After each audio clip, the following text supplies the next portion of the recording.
اعوذ باللہ من الشیطان الرجیم، بسم اللہ الرحمن الرحیم۔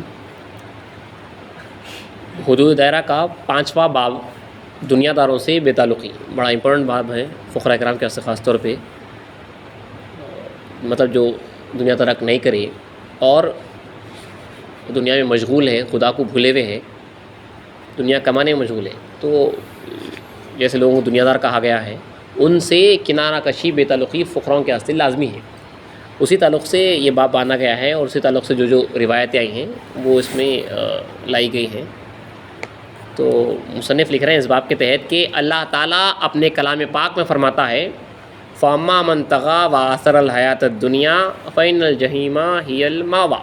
یہ سورہ نازعات کی آیت ہے جس میں اللہ تعالیٰ فرما رہا ہے فَأَمَّا مَن طَغَىٰ، جس نے سرکشی کی، نے اللہ کے فرمان سے سرکشی کی، وَآثَرَ الْحَيَاةَ الدُّنْيَا، اور دنیا کی زندگی اختیار کی، فَإِنَّ الْجَحِيمَ هِيَ الْمَأْوَىٰ، اور اس کا ٹھکانہ دوزخ ہے۔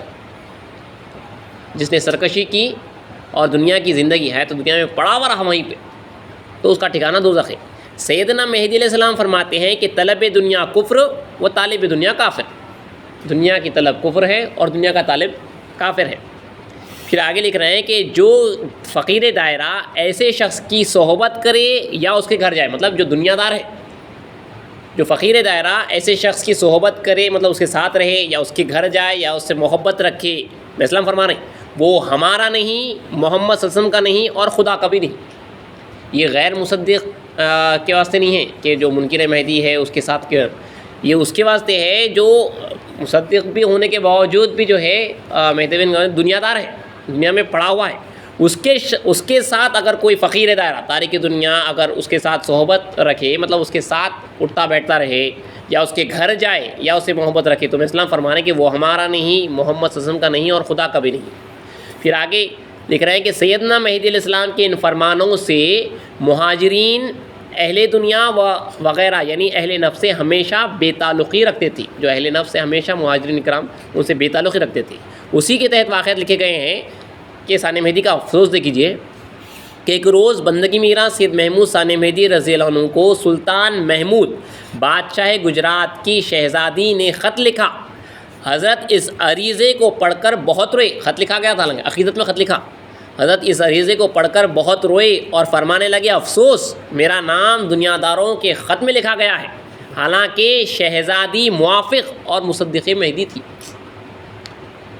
موافق ہے شہزادی، مصدق مہدی ہے، دنیا دار ہے، دنیا میں مہو ہے، پیسے والے لوگ ہیں، ان کے خط میں ثانی مہدی کا نام آیا۔ یہ ثانی مہدی کو جب خط آیا تو آپ افسوس کرنے لگے کہ دنیا داروں کے خط میں میرا نام آیا ہے۔ اتنی دیکھیے یہ کراہت کرتے تھے، احتیاط کرتے تھے، تو سوچیے ہمیں کتنا پرہیز کرنا ہے۔ آگے لکھا ہے، واقعہ لکھا ہے، قاسب کے گھر جانے پر حضرت ثانی مہدی کی ناراضگی، خفگی، ایک بڑا اہم واقعہ ہے، آپ کئی وقت سنے ہوں گے، میں پڑھ دیتا ہوں۔ ملک لطیف جاگیردار مہدوی کی اصرار پر بندگی میاں سید سلام اللہ رضی اللہ عنہ نماز مغرب کے بعد اس کے گھر جانے کے لیے نکلے۔ ملک لطیف جاگیردار ہے، مہدوی ہیں، بڑے جاگیردار ہیں، وہ بہت اصرار کر رہے تھے کہ سلام اللہ رضی اللہ تعالیٰ عنہ چل کر ان کے بچے کی تسمیہ خوانی پڑھیں۔ سلام اللہ رضی اللہ تعالیٰ عنہ بار بار بول رہے تھے کہ جو ہے اگر میرا سید محمود کو معلوم ہو جائے گا تو بڑا جو ہے معاملہ بگڑ جائے گا۔ تو ملک لطیف نے کہا کہ آپ مغرب کے بعد چلیے، بڑی بگی پہ جاتے ہیں، زبردست گاڑی پہ، اور بڑی تیزی سے جو ہے آپ کا وہاں پہ ہمارے بچے کی تسمیہ خوانی پڑھا دیجیے، دعوت اٹینڈ کر لیجیے اور جلدی جو ہے واپس آ جائیے۔ تو بہت اصرار کرنے پہ سلام اللہ رضی اللہ عنہ راضی ہو گئے۔ نماز مغرب کے بعد اصرار پر بندگیاں سے سلام اللہ رضی اللہ نماز مغرب کے بعد اس کے گھر جانے کے لیے نکلے، جو بھیلوٹ شریف سے 3 کوس پر تھا۔ دائرے کی پھاٹک پر، گیٹ پر فقیر دائرہ نے جو دربانی کر رہا تھا حضرت کو روکا۔ وہاں پہ ایک فقیر کو بٹھاتے تھے، کوئی اندر سے باہر جا نہیں سکتا، تو روکا، تو حضرت کو روکا اور کہا بھلا یہ وقت ذکر اللہ چھوڑ کر کہیں جانے کا ہے؟ مغرب کے بعد تو ذکر اللہ کا وقت ہے۔ تو حضرت اور ملک لطیف نے اس کے کان میں کچھ ایسی باتیں پھونکی کہ وہ بھی ساتھ ہو لیا، ان کو بھی حضرت جو ہے ساتھ لے کے چلے گئے۔ اب دیکھیے اہم واقعہ، بشری تقاضے ہیں لیکن اس کے تحت بہت اہم ہمارے واسطے بہت بڑی نصیحت ہے۔ تو حضرت اور ملک لطیف نے اس کے کان میں کچھ ایسی باتیں پھونکی کہ وہ بھی ساتھ ہو لیے۔ تینوں بگی میں سوار ہو کر گاؤں کو گئے، جانے کو تو چلے گئے مگر میاں سید سلام اللہ کا دل حدود دائرہ ٹوٹنے سے ایسا کانپ رہا تھا جیسے کسی کی چوری کی ہو۔ اس طرح جو ہے حضرت ڈر رہے تھے، دعوت میں چلے گئے جانے کے. آپ دونوں اس خوف سے ثانی مہدی کو ان کے جانے کی کیفیت معلوم نہ ہو جائے الٹے پاؤں عشاء تک واپس آ گئے، جا کے واپس بھی آ گئے، عشاء تک آ گئے. دوسرے روز یا 2-4 دن گزر جانے کے بعد اللہ میں کیسا مرشد کو معلوم کراتا دیکھیے. ویسے تو جو ہے حال روشن ہے، لیکن ایک شریعت میں ایک ذریعہ بنتا ہے. حضرت ثانی مہدی کے خیل اللہ کے وقت یہی فقیر دربان حضرت کے پاؤں چپی کرتے کرتے، پاؤں دباتے دباتے کہنے لگے کہ خنگار بگی کی سواری کیا ہی اچھی ہوتی ہے. آپ نے پوچھا، آپ اٹھ کے بیٹھ گئے، پوچھا کہ تم کو کیسے معلوم ہوا بگی پہ تم کیسے سوار ہو گئے، مطلب شاہی لوگوں کی سواری رہتی ہے. فقیر نے عرض کیا کل، اب انہوں جو ہے ناچار بولنا پڑا ان کو، عرض کیا کہ کل مغرب کے بعد ایسا سا واقعہ ہوا. انہوں نے عرض کر دیا. یہ کیفیت سنتے ہی حضرت ثانی مہدی کو ایسا غصہ آیا کہ تمام جسم میں آگ پڑ گئی. دیکھیے جیسا کہ بہت بڑا گناہ ہوا ہے وہاں پاس.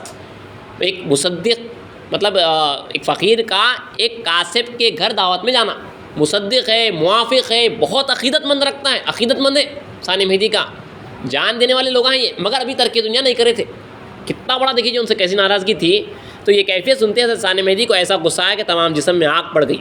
فوراً بندگی میں سے سلام اللہ رضی اللہ عنہ کو، جو رشتے میں آپ کے سگے ماموں ہوتے ہیں، ان کو بلایا. حضرت بندگی میں سے سلام اللہ رضی اللہ عنہ کا طلبی سنتے ہی حیران اور اداس زدہ ہو گئے کہ کاٹو تو خون نہیں، لیکن مجبوراً حضوری میں جانا پڑا. ثانی مہدی رضی اللہ عنہ آپ کو سخت سخت الفاظ میں دھمکانے لگے. بندگی میں سے سلام اللہ نے دیکھا کہ حضرت کی ناراضگی خود کی کسی طرح کم نہیں ہوتی، دوڑ کر بھانجے کے قدموں پر گر گئے اور پگڑی زمین پر ڈال دی. توبہ و رجوع کی یہ شان دیکھ کر آپ فرمانے لگے کہ اس وقت تو معاف کرتا ہوں، لیکن آئندہ اگر ایسی حرکت ہو تو یاد رکھیں کہ آپ کو اپنا ماموں سمجھ کر رتی برابر بھی رعایت نہ کر کے دائرے سے نکال دوں گا. بندگی میں سے سلام اللہ رضی اللہ عنہ کو اس قدر ندامت ہوئی، اس قدر شرمندگی ہوئی کہ 1.5 مہینے تک بھانجے کو منہ نہ بتلایا، سامنے نہیں آیا منہ. دیکھیے یہ کیا ہے، کیا گناہ ہوا ہے. سوال اب یہ ہے، فقیر جو ہے ایک دنیا دار کے گھر کو دعوت میں گیا تھا. اب آگے حضرت لکھ رہے ہیں کہ خطب الدین صدافرین ہے بندگی میں سے سلام اللہ رضی اللہ عنہ کو، جو بیوی الہاتی رضی اللہ عنہ کے بھائی ہیں، اسلام کے برادر نسبتی صالح ہیں. صدافرین ہے بندگی میں سے سلام اللہ رضی اللہ عنہ کو کہ اپنی گودی میں پلے ہوئے بھانجے کی دھمکیوں کو عین دین سمجھ کر فرمان خدا اور رسول مہدی کے سامنے اپنا سر ٹیک دیا. کیونکہ دین ہے یہ، ثانی مہدی کی جو ناراضگی تھی وہ دین مہدی ہے. یہ حدود برقرار رہے تو وہاں پہ جو ہے دین برقرار رہتا، تب جا کے اللہ ملنا ہے، کوئی معمولی بات نہیں ہے. یہ حدود پہ رہے ہیں لوگ. ایک آگے 2 واقعات پڑھ دیتے ہیں. بندگی میں سے خنمیر رضی اللہ عنہ نے اپنا دائرہ کیوں چھوڑا، اس کے تحت لکھا ہے کہ بندگی میں سے خنمیر صدیق ولایت رضی اللہ عنہ جالور سے دائرہ اٹھا کر بدرے والی تشریف لائے اور دائرے کی بنیاد ڈالی. چونکہ آپ کے تابعین نے عرصے دراز سے پٹن شریف میں اپنے رشتہ داروں کی صورت نہیں دیکھی تھی اور اس مقام سے پٹن شریف قریب ہوتا ہے. بندگی میں جو ہے آپ کے دائرے میں کافی پٹن والے لوگ تھے، فقراء کرام. بندگی میں سے کئی دائرے بندگیاں جو ہے الگ الگ جگہ پہ باندھ رہے تھے، کیونکہ آپ کو اخراج ہوتا. 20 سال میں آپ نے 20 مرتبہ الگ الگ جگہ دائرہ باندھا ہے. تو اب جالور سے بندگی میں جو ہے پھر ہجرت کرتے ہوئے پٹن کے قریب کے علاقے میں آپ آ کے دائرہ باندھے. تو اب یہی تھا کہ جو یہ پٹن کے قریب آ کے دائرہ باندھے، اب جو پٹن کے رہنے والے تھے ان کو اپنے سگوں سے، اپنے رشتہ داروں سے ملنے کی خواہش ہوئی، جو کاسبین ابھی ترک دنیا نہیں کرے. تو واقعہ اسی طرح لکھا ہے. تو اس مقام سے پٹن شریف قریب ہوتا ہے، اس لیے دائرے کے بعض گھروں کو اپنے لواحقین لوگ، دائرے کے لوگ بعض گھروں کو اپنے لواحقین سے ملنے کی خواہش ہوئی. ان کو معلوم تھا کہ حضرت صدیق ولایت ہرگز اجازت نہ دیں گے، اسی لیے حضرت سے چھپا کر اپنے سگوں سے ملنے کے لیے پٹن چلے گئے. بندگی میاں کو یہ بات معلوم ہونے پر سخت رنج ہوا اور آپ آدھی رات کو نامعلوم طور پر دائرہ چھوڑ کر جنگل میں چلے گئے اور مطلقاً آنے کا ارادہ نہ تھا. حضرت بولے میں مرشدی نہیں کرتا، آپ دائرہ چھوڑ کر چلے گئے ہیں. لیکن بالآخر فرمان خدا سے دائرے میں تشریف لائے ہیں. واقعہ اسی طرح ہوا ہے کہ ثانی مہدی کو اتنی ناراضگی ہوئی اس حرکت سے، فقراء کرام کی جو ہے بغیر اجازت کے، بغیر بولے کے آپ جو ہے وہ جو ہے اپنے لواحقین سے، جو بھی ترک دنیا نہیں کیے، مصدقین ہیں ترک دنیا نہیں کیے ہیں، ان کے گھروں کو چلے گئے ہیں. تو ثانی مہدی جو ہے بندگی میں رضن جو ہے اس ناراضگی میں جو ہے آپ بولے میں خود دائرے میں نہیں رہتا، آپ دائرے میں راتوں رات نکل جا رہے تھے. تو واقعہ بھی اس طرح سے ہے کہ بندگی میں رضن نے اپنی 3-4 فقراء کرام کو بول دیا کہ تم فلاں جگہ پہ سواریاں تیار رکھو، میں خاموشی سے جو ہے دائرے سے نکل جا رہا ہوں. تو رات کے وقت پہ بندگی میں رضن ایک عالم جذب میں تھے. ایک بہت ہی اللہ کے عالم میں، بس آپ جو ہے ساتھ ساتھ چلے جا رہے ہیں، بس آپ خاموش اکیلے نکل گئے. بندگی ملک حماد رضی اللہ عنہ جو بندگی میں شیخ النیر کے خلیر ماموں بھی ہوتے ہیں، انہوں نے دیکھا کہ مرشد جو ہے کہیں پہ چلے آ رہے ہیں رات میں، تو پیچھے پیچھے جو ہے بندگی میں جانے لگے. تو بندگی میں ایک مدہوشی کے عالم میں ہے، آپ جاتے جاتے آپ کا کرتا کہیں پہ کانٹے دار درخت میں رکا اٹکا، تب جو ہے بندگی میں جو ہے ایک دم ہوش آیا بندگی میں رضن کو کہ آپ کہاں پہ ہیں. اس وقت جو ہے اللہ کا فرمان آیا کہ سید خنویر تم کہاں جاتے ہو؟ تو بندگی میں عرض کی کہ خدایا میں جو ہے مسند مہدی کے اوپر جو ہے بیٹھ کے ارشادی کرنے کے لائق نہیں ہوں، اللہ سے عاجزی انکساری کریں. تو اللہ نے فرمایا کہ اے سید خنویر ہم نے تجھے مسند مہدی پر بیٹھنے کے لائق کیا ہے، تم واپس دائرے کو جاؤ، تم سے بہت کام لینا ہے. تب اللہ میاں کے حکم سے بندگی میاں رضی اللہ جو ہے واپس آئے ہیں. بندگی ملک حماد سے پوچھے اس وقت پہ جب ہوش آیا کہ میں کہاں پہ ہوں، تو بندگی میاں رضی اللہ جو ہے بندگی ملک حماد رضی اللہ جو ہے ان کو بتائے ہیں کہ آپ دائرے سے جو اتنی دور پہ ہے، آپ کا راستہ یہاں پہ ہے. تو بندگی ملک حماد رضی اللہ پوچھے ہیں کہ میاں میں نے ایک آپ کی آواز سنی، ایک اور ایک دوسری آواز سنی، وہ دوسری آواز کس کی تھی؟ تو کہا کہ دوسری آواز خدا تعالیٰ کی تھی. تب بندگی میاں واپس آئے ہیں. تو بندگی میاں اس ناراضگی سے واپس چلے گئے کہ لوگ آپ کے دائرے کے لوگ اپنے سگوں سے ملنے، کاسبین سے ملنے بغیر بندگی میاں کی اجازت لے کے چلے گئے تھے. آگے لکھ رہا ہے کہ دائرے میں تشریف لانے کے بعد عورتوں کو جو اپنے کاسب لواحقین یعنی اہل نفس سے ملنے گئی تھی بلایا اور دیر تک عذاب و عتاب کی آیتیں پڑھ پڑھ کر بڑے شد و مد سے بیان فرمایا. آپ نے جو ہے اس کے بعد کافی جو ہے ان کو سخت بولا ہے، کافی جو ہے عذاب والی آیتیں پڑھ کے سنائی گئی ہیں. وہ آیتیں بھی ہیں جہاں پہ اللہ میں بول رہا کہ تم لوگوں کو دوست مت بناؤ جو اللہ کے دین میں جو ہے کچھ دوسرے راستے جا رہے ہیں. اس قرآن مجید کی آیتیں بھی ہیں. اس کے بعد ایک اور ایک واقعہ پڑھ لیتے ہیں. حضرت ثانی مہدی نے ہنڈیاں پھڑوا دی. اس کے تحت لکھا ہے کہ بندگی میاں سید خنویر رضی اللہ عنہ کی فقیرنیاں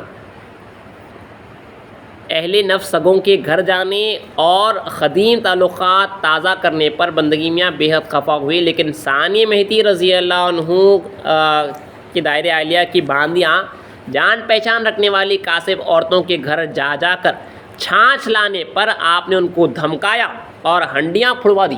جو دہی وغیرہ لے کے آتے تھے ہنڈیاں پھڑوا دی گئی کہ جو لوگوں سے جا کے دہی لے کے آئے ہیں، اور فرمایا دنیا داروں کے گھر جا کر کوئی چیز مت لاؤ، یہ کہہ کر جو ہے ہنڈیاں پھڑوا دی گئی. اسی طرح حضرت خلیفہ گرو رضی اللہ کے ایک دائرے کا واقعہ آخری آج پڑھ لیتے ہیں کہ آپ نے حضرت خلیفہ گرو رضی اللہ عنہ جو بندگی شیخ النیر رضی اللہ کے خلیفے ہیں، حضرت خلیفہ گرو رضی اللہ عنہ مختلف مقامات پر دائرہ کرتے ہوئے جب پٹن شریف میں دائرہ باندھا تو دائرے کے بعض مرد اور عورتیں اپنے کاسب سگوں کے گھر ملاقات کو گئے. حضرت کو معلوم ہونے پر میاں بابن کو برسر راہ کھڑے رہنے کو فرمایا کہ راستے میں ٹھہر جاؤ جا کے، اور ہدایت کی کہ شہر سے آنے والوں کو دہائی دے کہ میرے دائرے میں نہ آئے. اعلان کرا دے کہ دائرے میں کوئی نہ آئے، جو گئے ہیں نہ آئے، کہیں چلے جائیں. جانے والے کو بے حد پشیمانی ہوئی، شرمندگی، اور بہت عذر و معذرت کرنے پر آپ نے ان کو دائرے میں آنے کی اجازت دی. تعلیمات بندگی میاں، نقلیات بندگی میاں عبدالرشید باب ہفتم میں لکھا ہے کہ بندگی ملک الہادات رضی اللہ عنہ نے آ کر شہر ناروالا کے نزدیک دائرہ باندھا.